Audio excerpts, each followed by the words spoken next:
Jake, who helped you build these battle bots? Built it pretty much myself. Dad just did some welding on it. And how much time does it take you to build these battle bots? That one took about 2 weeks. Where do you get the materials to build your battle bots? I had most of the parts for this one and just find stuff in the garbage and do that.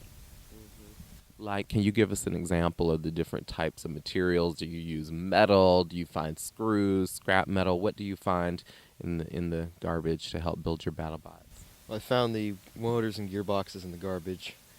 The Lexan I had to buy, and the stop sign, which is the top, is the old one from out in front of my house. Now, your dad was saying something about the motors that you use to power the battle bots. Could you tell us, like, where you get the motors, what kind of motors you use? Well, as I said, the ones to power the drive are out of the power wheels I found in the garbage. The motor for the top is out of a wheelchair. How much money does it take to build these? This one I took about 100, I think, total, most of it in paint. But the real ones people spend from like $2,000 to $70,000. Sick money on them. This is what the lid attaches to. The lid of the That's the lid. bot attaches to that. Yep. Okay, and what about this black part here that looks like These are batteries out of emergency lights. Okay, 1, 2, 3, 4, 5. Why do you have 5 batteries in here? This got to have 36 volts for everything. The drive motors take 6 volts each, and then this takes 24 volts. Okay, so the 5 batteries, what does that power? What part of the BattleBot does that power? They power all the 3 motors. So there are 3 motors in this? Yep. Okay. There's one back there, another over there, and one in front. Okay, and these are the wheels. How did you design the wheels? Where did you get the wheels from? It originally used the wheels off the power wheels, but what happened was it was so heavy they'd bend, and then it wouldn't be able to move, so we made these out of wood.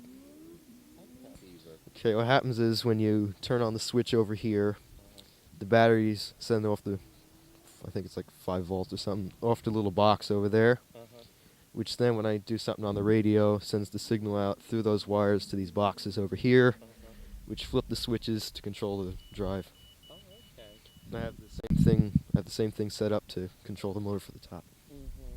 Now I see you have the wires covered in different color tape. Why did you put it in different color tape? Because I usually would mix them up and then it wouldn't work. Okay, so that's like Color coding. Okay, color coding. And aren't you afraid that you might get electrocuted one day working with this? No, you can't get electrocuted by 36 volts unless it's got a lot of amps, but that's only like maybe 10 amps total. Okay. Cool.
Oh, nice.